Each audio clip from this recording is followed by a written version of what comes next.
दासबोध ग्रंथामध्ये आपल्याला ब्रह्मतत्वाकडे घेऊन कसं जायचं, काय वगैरे त्यासाठी साधना काय करायची, नमस्कार करते याच्याविषयी फार सुंदर विवेचन केलेलं आहे. तर त्यामध्ये साधकाने नेहमी मरणाचं स्मरण ठेवावं याविषयी फार चांगलं सांगितलेलं आहे. तर मरणाचं स्मरण का ठेवायला सांगितलेलं आहे? मरणाचं स्मरण नेहमी असलं की मनुष्य सावध राहत असतो. तो ह्या प्रपंचामध्ये जास्त गुंतत नाहीये, कोणत्याही गोष्टीमध्ये तो आसक्ती ठेवत नाहीये आणि तो भगवंताच्या मार्गाला लागत असतो.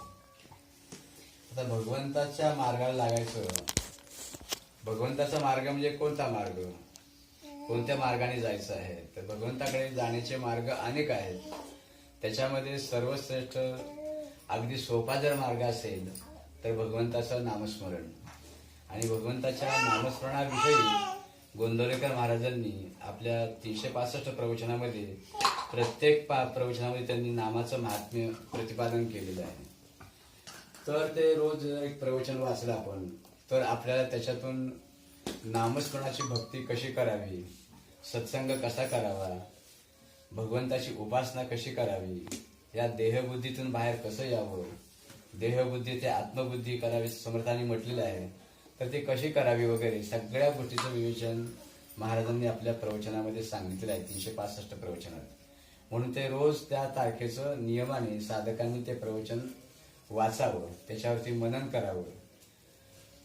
श्रवण मनन निजध्यास, प्रचितीने बाणता विश्वास, रोकडा साक्षात्कार सायास करणीची न लगे, इतका परमार्थ सोपा करून समर्थांनी सांगितलेला आहे. तर श्रवणाचं महत्व ह्या ओळीमध्ये त्यांनी सांगितलेलं आहे. विशेष करून श्रवणामुळे आपल्याला मार्ग बरोबर आकलन होत असतो. त्या श्रवण जे काय आपण केलं असेल तर त्या श्रवणाचं नंतर मनन व्हायला पाहिजे. श्रवण मनन निजध्यास, मनन केल्यानंतर आपल्याला त्या भगवंताच्या प्राप्तीचा ध्यास लागत असतो. ध्यास लागला की मग त्याला साधकाला प्रत्यक्ष अनुभव आल्याशिवाय राहत नाहीये. म्हणून सतत नामस्मरण करत राहावं.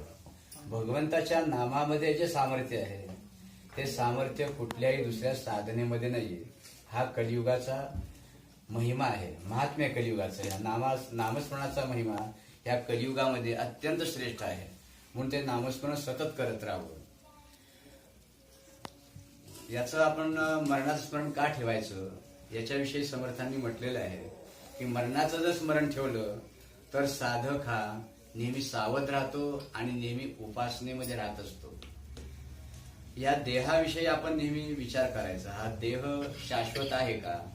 आपण प्रत्यक्ष पाहत असतो ना, आज हा गेला, उद्या तो गेला, परवा तो गेला. तर हे सगळ्या गोष्टींच्यावरून सारांश आहे की देह आज आहे तर उद्या नाहीये. कोणत्या क्षणी देह नाहीसा होईल काही सांगता येत नाहीये. देहाचा नाही भरोसा, कधी सरेल वयसा, प्रसंग पडेल कैसा कोण जाणे, असं समर्थ रामदास स्वामींनी म्हटलेलं आहे. काय म्हणतात ते? देहाचा नाही भरोसा, म्हणजे या देहाचा भरोसा नाहीये. कोणत्या क्षणी काय परिस्थिती निर्माण होईल काही सांगता येत नाही. आता आपण या ठिकाणी अत्यंत म्हणजे व्यवस्थित आहोत, आपला देह सुदृढ आहे, सगळ्या गोष्टी व्यवस्थित आहे. परंतु उद्या अशीच्या अशी स्थिती राहील की नाही याचा काही भरोसा नाहीये. देहाचा नाही भरोसा, कधी सरेल वयसा, हे वय आपलं भराभर मागे निघून जात असतं. तरी सुद्धा आपल्याला या प्रपंचाविषयी जे प्रेम जे आहे ते कमी होत नाही, प्रेम वाढतच जात असतं. तर दिवसेंदिवस ह्या प्रपंचातली आसक्ती आहे, हे प्रेम आहे, ह्या प्रपंचाबद्दलचे कमी होत जायला पाहिजे आणि भगवंताच्या नामाविषयी जास्त आपल्याला प्रेम निर्माण व्हायला पाहिजे. एवढ्यासाठी कोणता उपाय आहे? तर सतत नामस्मरण करत राहणे हाच एक उपाय आहे. रोज एक ठराविक संख्या करायची, वा आता या दिवसापासून रोज 13,000 जप करणारच असं ठरवायचं. असं ठरवलं की मग साधकाला हळूहळू त्या नामस्मरण साधनेचे अनुभव येऊ लागतात. सुरुवातीला मन त्यात लागणार नाही, परंतु कालांतराने आपोआप त्या नामामध्ये मन लागत असतं. सुरुवातीला साधकाची अवस्था कशी असते तर तो नामाच्या सुरुवातीला नाम त्याच्या अधीन असतं. म्हणजे आपण जितकं नाम घ्यायचं तेवढं तो घेऊ शकतो जर त्याने प्रयत्न केला तर. म्हणजे नाम त्याच्या अधीन आहे. पण असं जर नाम आपण घेत राहिलं तर कालांतराने आपण नामाच्या अधीन होत असतो. म्हणजे नामस्मरण जर आपण जरी हातात माळ घेतली नाही किंवा काही नाही आणि एका ठिकाणी शांत बसलो तरी आपोआप ते नाम चालू राहतं. झोपेत असो कुठल्याही अवस्थेमध्ये ते नाम आपोआप चालू राहत असतं. परंतु माळेवर जप करणं हे कधीही सोडू नये. आपोआप नाम चालतं म्हणून माळ नाही सोडायची. जोपर्यंत 13 कोटी जप होत नाहीये तोपर्यंत माळ सोडू नये. त्याच्यानंतर माळ ठेवली तर हरकतच नाहीये, परंतु किमान 13 कोटी जप होईपर्यंत माळेचा आधार घेऊन नामस्मरण करावं. असं जर नामस्मरण केलं तर आपल्याला आज ना उद्या त्या भगवंताची प्राप्ती झाल्याशिवाय राहणार नाही. आता हा भगवंत म्हणजे कोणता भगवंत आहे? भगवंत कोणाला म्हणायचं? काय भगवंताचे हे आहे? त्याचं स्वरूप कसं आहे?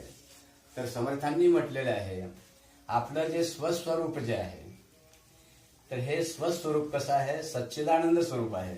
सत्य चित आनंद. सत्य म्हणजे सत्य, चित चैतन्य, ज्ञानयुक्त आणि आनंद असं जे आपलं जे स्वरूप आहे त्या स्वरूपाची प्राप्ती करून घेण्यासाठी भगवंताचं नामस्मरण सतत करत राहायला पाहिजे. आळस करता कामा नये. प्रपंचामध्ये जास्त आसक्ती ठेवायची नाही.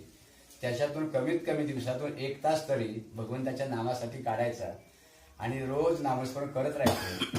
ते नामस्मरण करताना प्रेम येवो किंवा न येवो जबरदस्तीने करायचं. असं जर काही दिवस काळ केलं तर कालांतराने आपोआप त्याच्यामध्ये प्रेम निर्माण होतं आणि आपल्या नामाची गोडी लागते. एकदा नामाची चटक लागली की तो साधक त्या नामाच्या अधीन होऊन जात असतो. अशी अवस्था प्राप्त होण्यासाठी सतत नामस्मरण करणे हाच एक उपाय आहे. एवढं बोलून या ठिकाणी आपण थांबूया. जय जय रघुवीर समर्थ.